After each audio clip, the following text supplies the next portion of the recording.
Welcome to the Fintech Scaling Show. This podcast is sponsored by Scale Up Consulting, helping fintech startups create a scalable organization to support an ever-increasing demand. When you're ready to grow, reach out to us at richard@scaleupconsulting.co. Now, over to the show with Richard Doherty, founder and host.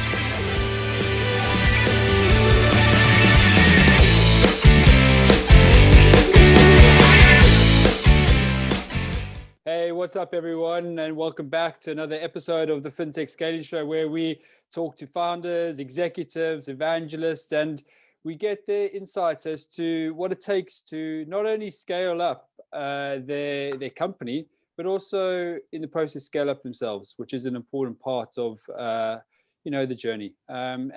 Super excited to welcome Yorick back onto the show today. Yorick is the CEO of Bucks, and we were just chatting a few seconds ago. Bucks is on an amazing journey of growth and expansion through various parts of Europe. I'm sure we get a bit more insights into what's going on in their world today. But nonetheless, mate, welcome back, and great to see you, and Happy New Year. Yeah, thanks, Richard. Great to be back. Of course, we've got a long-standing relationship, and it's good to stay in touch and every now and then just have an update with each other, see how things are going, and hopefully also share my views a little bit on what I see happening in the markets. Awesome. And as we dive into the discussion, I just want to give everyone a bird's eye view as to what we're going to be chatting about. And we're going to take a look back at 2021, and more importantly, look forward into 2022, and see what's going to be working. What's going to help you as a founder, an executive out there, scale up your business. And at the same token, in the same breath, what should you avoid? What's dead? What's yesterday's news? But before we get started, I think it's important to understand what it means to scale. What does it actually mean to scale a business? And some people think that scaling a business means maybe to grow a business, but quite interesting is the term scale and grow are actually not synonymous. Anyone can grow a business if you pour enough capital, enough money into it, either your own or investment capital.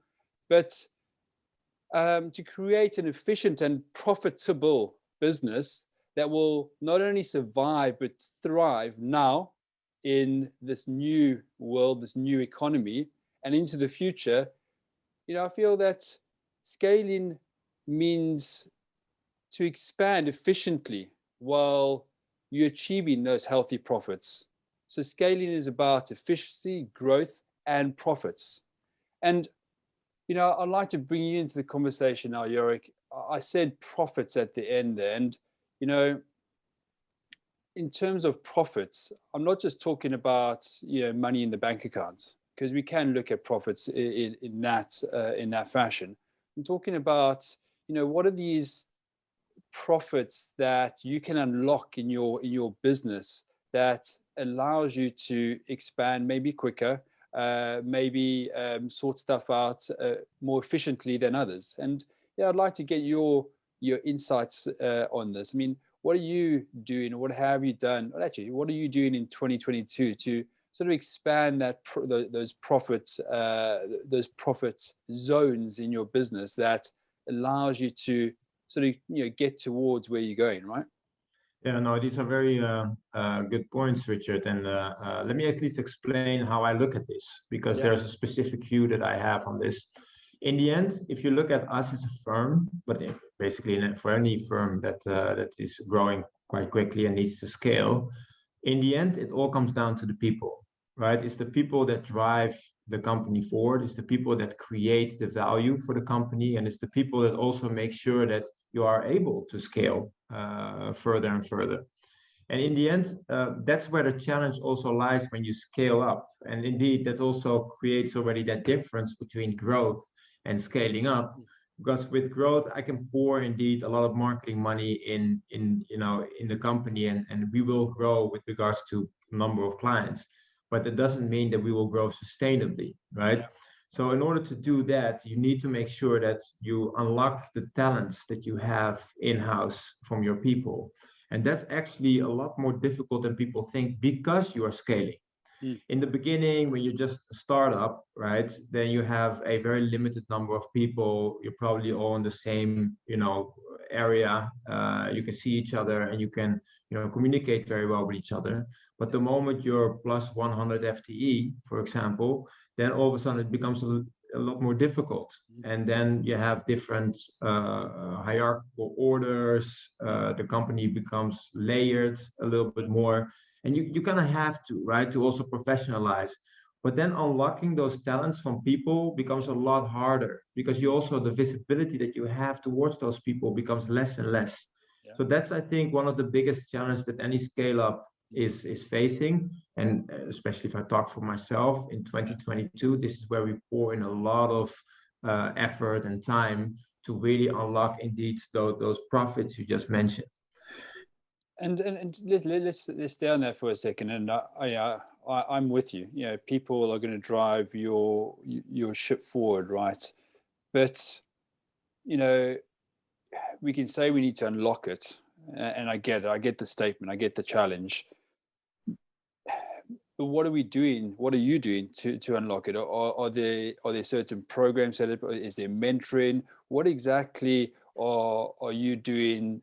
I don't want to say differently, but what are you doing to make certain that this talent pool stays with you for the journey, and you're able to get as much out of them as you want, and also in the same breath, they able to achieve their purpose and their goals in their careers and their lives? Because that's also an important point, right? Correct. And there's three things that we do specifically. First and foremost, you want to make sure that everybody within the company is incentivized the right way. Yeah. So, that doesn't stop with just giving people a certain wage, right? Or paying a monthly bill for them or helping them out from that perspective. It goes a lot further than that. You want to make sure people have the feeling that they have skin in the game. So we're looking at like stock option plans, right? Those kind of things to really incentivize people to grow with the company. And you don't give it as a one-off, but you do it on a recurring basis. So people can definitely have that carrot to really accelerate. That's the first thing. Second thing is we have dedicated focus on the people domain. So we have also a VP of people and culture. That person is in the management team with us, and effectively is just focused on making sure that people are happy, they're enabled, and they can develop further within the company. So that's the second point. The third thing is, if you are scaling, the biggest issue basically is that these organizations within the firm become too big. So the departments become too big, too many reporting lines.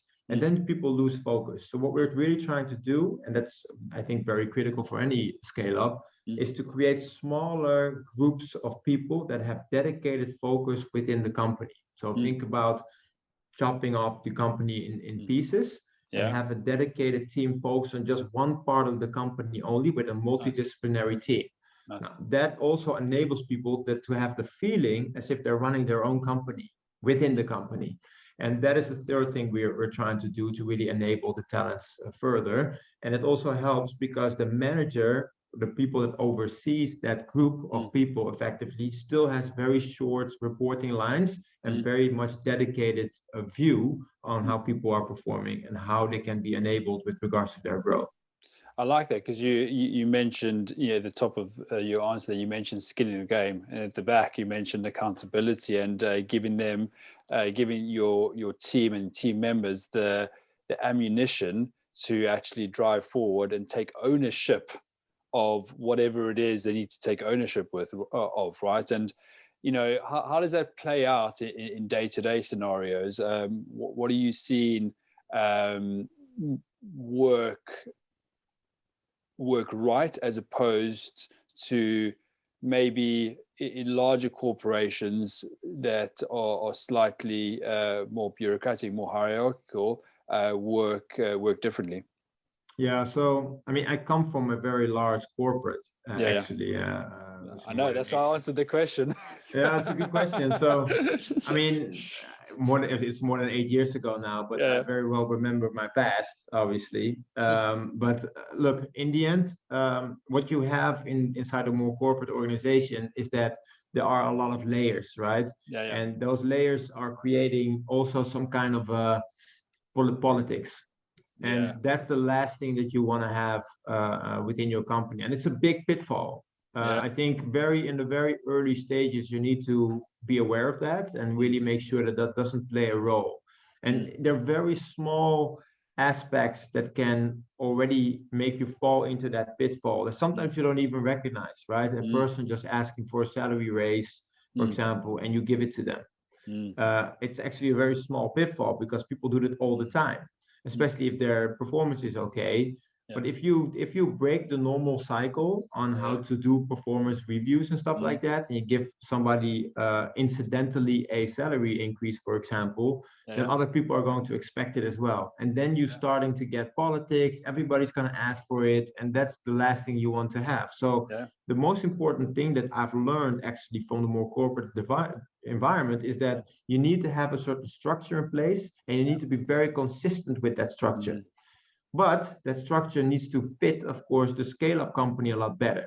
mm, So it doesn't need to be, a very sophisticated like salary framework with all kinds of talent reviews with mm. scoring systems and stuff like that. You don't need to go that far because Yeah. then the human aspect disappears. And that's the thing that you need to maintain, I think, in the scale up environment. So if you it's a hybrid, if you Yeah. will. Yeah. Yeah. Make sure you have that human approach, that human touch, that people don't feel like a number, and make sure that those reporting lines are small or short.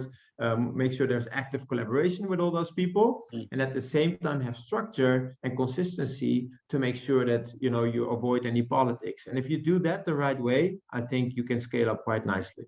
Nice. I like it. I like it a lot. And some sound advice. And if we take a step forward and we look at 2022, and I know you're in London now after a bit of a tumultuous January. I won't let anyone know what happened. But it was all good, right? Yeah. You know, we in 2022 now, and we're looking ahead. What's exciting you now? What is exciting you about business, about financial markets, and also about the year ahead? With the economy in the year ahead. So sort of three questions there. Business, financial markets, and the economy in the year ahead. Yeah, no, I'm actually, of course, the year has started off with quite some volatility and Yeah, I mean, the business, I mean, as you know, I'm in the retail investment space, yeah, yeah, so it's always been a roller coaster, to be honest, the yeah, last few years. But it shows that already January has shown that it doesn't stop. I mean, look at the tech market at the moment. It has been a real yeah, challenge since the beginning of the year. yeah, But also there are a lot of ongoing regulatory discussions about harmonizing the European mm, Union a little bit more, also making sure there is a level playing field.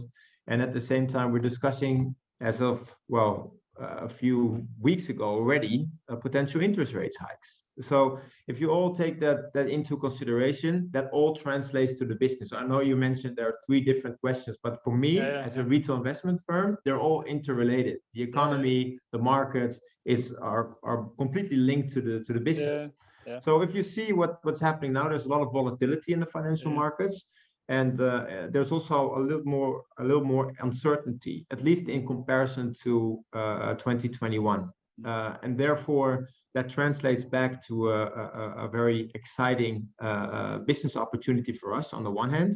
yeah, At the same time, it also translates to a threat. mm, Because obviously we have a lot of people that are invested, a mm, lot of people that have, at least from our longer term, mid to mm, long term investment product, they have positions and they are applying dollar cost averaging. And sure, mm, they have quite a sizable balance with us.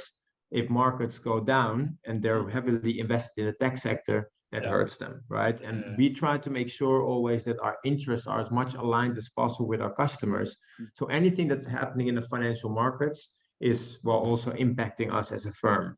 So from that perspective, I'm actually quite excited about 2022 because this is just the beginning of the year. There's so much more stuff coming, and that roller coaster will definitely continue throughout the year. And if I just look at the fintech business, specifically the first part of your question, then obviously, you know, if you look back the past few years, you see that finally fintech is really starting to have a strong foothold, and that more corporate, larger companies in the financial services sector are now finally acknowledging fintech firms as a real threat. And that acknowledgement is actually quite important, because that's when you've shown that you actually are at the beginning of that hockey stick and really bring them the heat.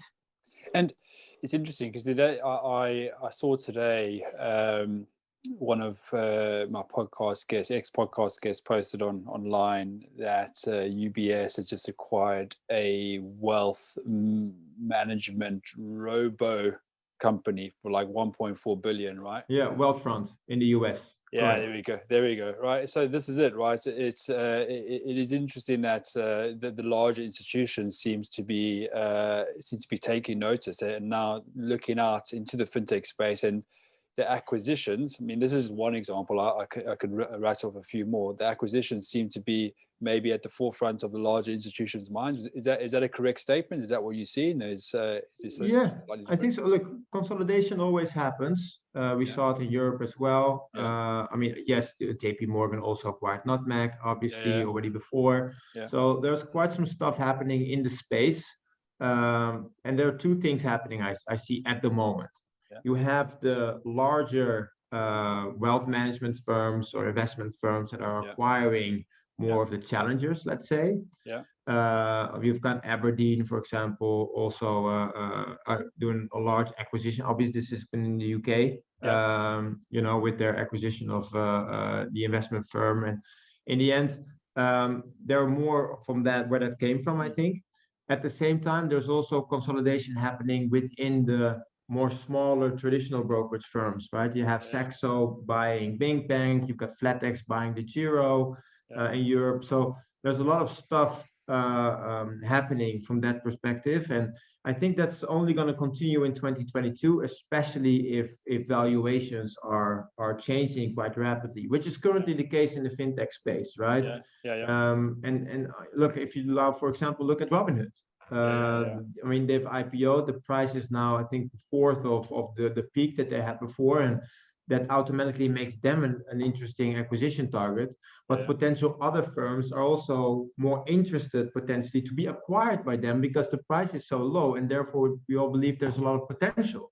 So there's a lot of appetite, and there's a lot of potential in the market with regards to these types of M&A deals. And if we I see this, and if we take another lens, another look at sort of the road ahead, and bring in some other technology that is starting to cause a bit of noise, and starting to be spoken about, and that technology is the uprise or the integration of something called the metaverse.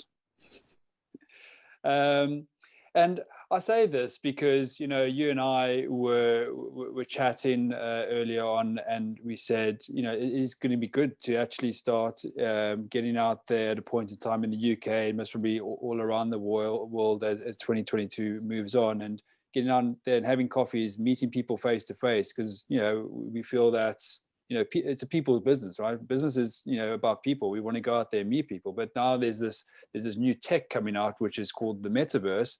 And, you know, I just want to get your view on that, and how you see this playing a role in 2022, and also playing a role in your expansion journey and your growth journey. Is it something you're considering? If it is, you know, why are you considering it? So to be honest, I'm quite bullish on the whole metaverse and all the technology behind it. I do think that it's all about timing. And if you purely look at the fintech space, I think it's relatively early for that to play a significant role. That's what I think. If you look at, for example, our own industry, we are, if you compare us just to e-commerce or to travel, for example, and you look at the brokerage space, we're very much behind. Even the fastest developed technology, in terms of technology firms, are still very much behind. If you just look at, for example, AI or machine learning techniques, right?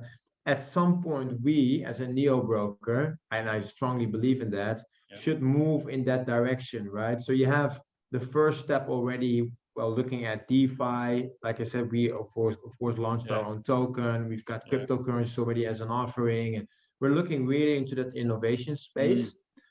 The next phase, therefore, is more DeFi solutions, potentially NFTs, those kind of things. And then the next phase is more AI, machine learning driven technologies. And I think once we get to that point, the whole role of the metaverse starts playing a larger role, because that you can link a lot better to, you know, AI and machine learning techniques. Why? Because you want to make sure that every customer has a personalized experience. If they come into our shop, let's call it that way, you want to make sure that we cater the shop towards their needs and their requirements. And I think that every e-commerce company, every travel company will make sure of that they apply at least those techniques in the metaverse.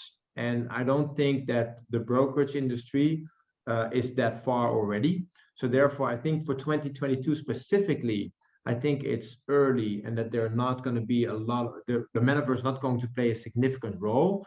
From 2023 onwards, if though the metaverse is going to pick up further pace and further in popularity, yes, then definitely it will play a significant role.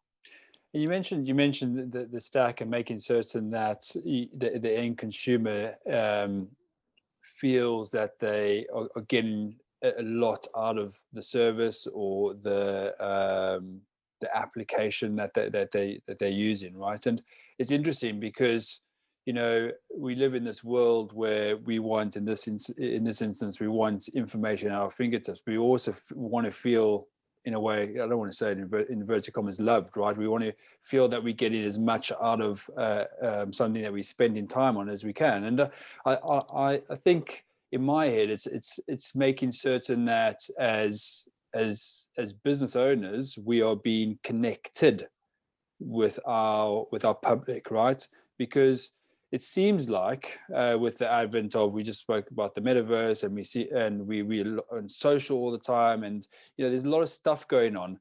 It seems like we're moving from this information age to an age of connectiveness, right? We need to be more connected to one another, because you know, we might get an interesting idea from a new app, i.e. the Bucks crypto app, or whatever it is, or we might you know, be using LinkedIn to be better connected with, I don't know, the markets in the US as an example.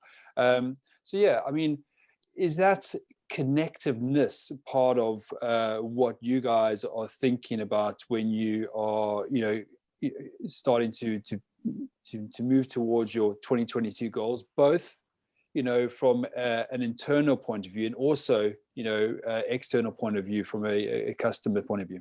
Yeah, that's true. This is actually one of the reasons we've launched that our own token, for example. You know, that's all related to our, you know, our community being more involved.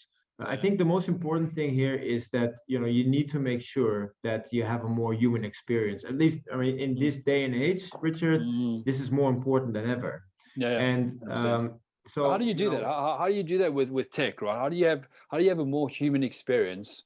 You know, what are we talking about here? Well, I mean, put an actual person behind, you know, any communication that you have, right? Yeah. Look, I can easily create bots and have chat bots and stuff like that. Nice. But then the whole human experience disappears. So we on purpose decided not to do that, but have an actual person always involved in the conversation. So if you are contacting customer support, then there's an actual person responding to you. If you post something on the community forum, right, then there's actual people replying to you and helping you out with whatever your question may be. If we, for example, get an email from a person, right, we will put a lot of effort and time into responding to every single email that comes in, right? We have a feedback email where people can send feedback to. We answer every single one of those feedback emails, right? I mean, yes, it does cost a little bit more overhead, but I think that is, that is costs that have a very good ROI, to be honest. But it comes back to what you were saying earlier, right? It comes back to, you said, what is to unlock, profits, what's the thing that you need to focus on? People.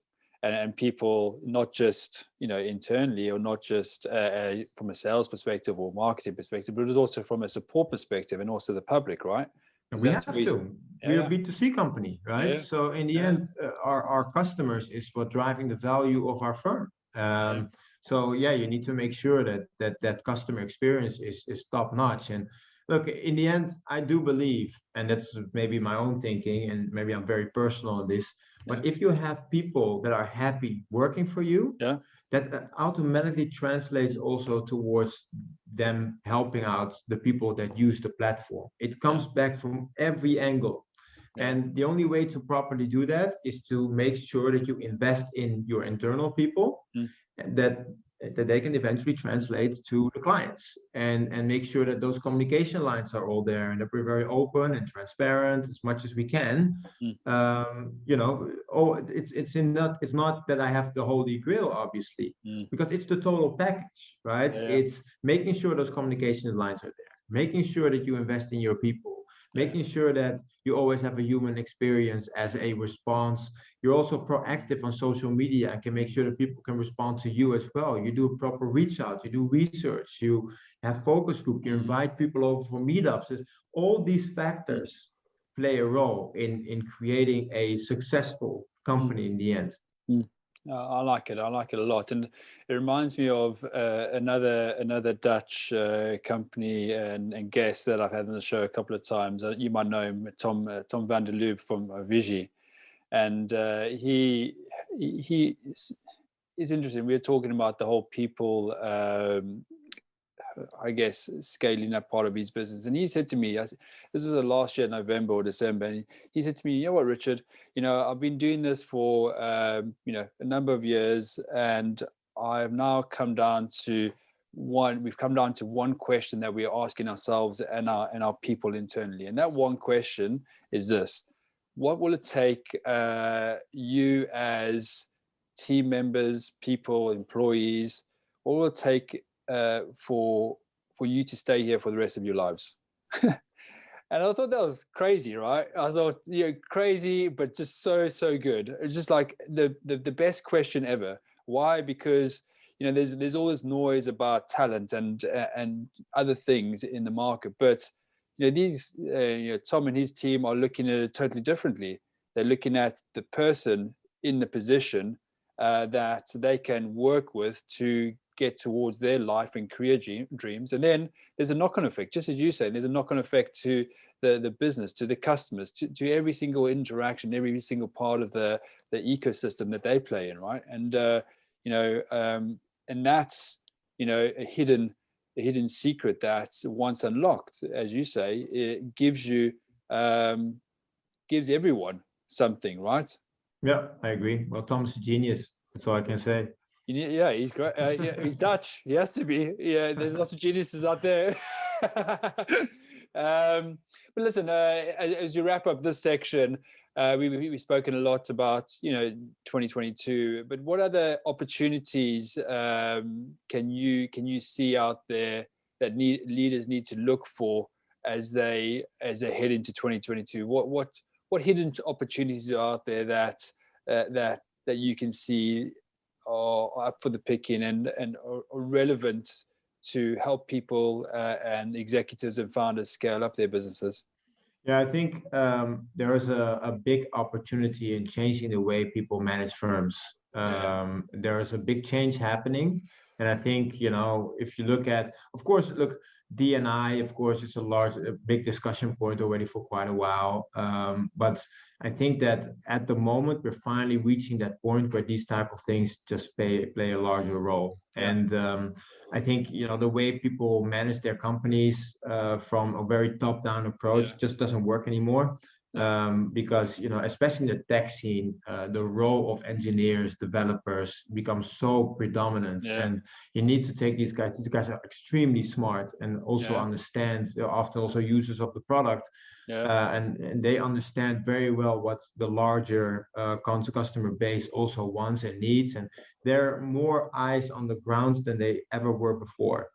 And therefore the top-down approach doesn't work anymore. So you need to have a more bottom-up or more hybrid model, and that changes the way in which people need to manage their firms. And I think that opportunity is now out there, because I think with everything that's been going on in the economy and remote working and people now finally going back to the office, this is actually the moment to make that change. And I think 2022 is going to be the year where that change will actually accelerate a little bit more than it has before.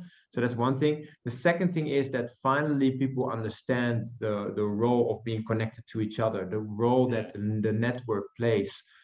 Previously, people took it for granted. It was a nice to have. But now, of course, the people are working remotely. They've been less in contact with each other. They see what the business impact is. And to be connected with like-minded people for sparring sessions or just for ideation, right? I think that's now also more important than ever. And that's also where a huge opportunity lies in 2022, because hopefully, and I assume that we can go a little bit more back to the normal lives where people have face-to-face interactions and can, actually establish that network effect. Awesome, and great vision there and great insights. And as we wrap up that part of the show, we hit the drums. All right, here we go. And we go into the flash round. The flash round, as everyone knows, a bit of fun at the end of the show. I ask Yorick 2 or 3 questions, and then I give the mic back to him or over to him, and he asks me 1 question. So it's a bit unfair, but that's the way it is. Here we go. So quick questions, quick answers. Are you an introvert or extrovert? Extrovert. UK or the Netherlands? UK. Oh wow, okay. Are comms vital or only a little bit? No, vital. Brilliant. Yeah, love it. Okay, I'm going to hand over to you. Any burning question you've ever wanted to ask Richard? No, absolutely. This is my chance, Richard. This is your chance, I told you. You'll get burned. Yeah. No. Actually, my question is quite a simple one. You have a lot of guests on the podcast, of course, that you've had. Yeah. I wanted to ask you, from all the guests that you've had before, right, on the podcast, was there one that stuck with you specifically, and why? And I'm not talking about the person, but more about the comment or the topic, somebody that said something. You just mentioned the one from Tom, for example, but there must be one that really, really impressed you and it stuck with you. And I'm just curious which one that is and why. I'll say Tom, but I've always said Tom, so I'm going to go on to someone else. And I've had lots of different guests. I've gone through the world basically on my podcast show, which has been pretty good. And I think I'm going to go back to my friend now, Tom from Vigi, and I think it's this. I think we've had a few chats on and off air, and our first podcast together a couple of years ago, he was talking about purpose and the importance of purpose, and how it drives not only you but your company. And if you have a foggy purpose, it means that there's going to be some issues when you start walking through and scaling up and growing your business. And if you have a clear purpose, a purpose that is, bold. It's when I say bold, it's there. People can see it. You talk about it. It allows you to then take that purpose and really integrate it into the fabric of your business, and also the fabric of the people that are coming into your business. And what I mean by that, as if you have you're able to take that one vital piece of information, instill it into a sub-product in sales, a sub-product in marketing, a sub-product in your product that or your service that you're developing. And this term culture is actually not a worry anymore, because you've got a strong purpose. You're all as a team now driving towards that purpose, and the culture is the culture because you started this at the beginning of your business, and not quickly towards the end, or too quickly towards when you started scaling. And that's, I think, is a really salient bit of advice. If you are starting or in the midst of something, and you're feeling that you're unsure, go back to why you started. What is the purpose? And really start communicating that, and start living it, start breathing it. And your team, etc., will then follow suit. And then you ever say your team, your public will follow suit, your investors, your team, your customers. And I think that sticks out a lot, and it's something that, in all honesty, really hit home for me. Yeah, fair point. No, it's a good, very strong point, because in the end, we all should know why we're all doing this, right? Spending so much time, effort, and blood, sweat, and tears into the company, and having that purpose is, of course, the rock, effectively, the basics, the foundation of everything that you do. Yeah. And it's interesting because I think also right now, as we start there's some movement, right? There's some movement in how people live, in how people want to earn money, etc.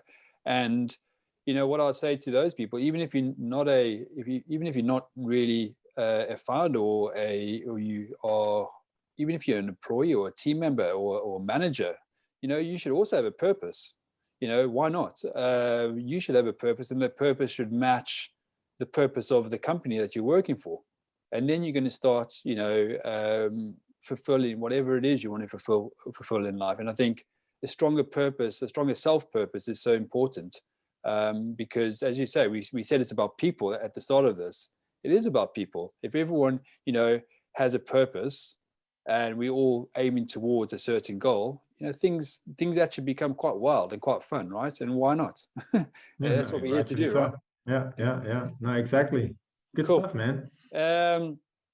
Okay, so if the guys and the girls out there want to get in touch with you and the team at Bucks, I'm sure they can follow you, and even reach out to you or others in your team. How should they do that, mate?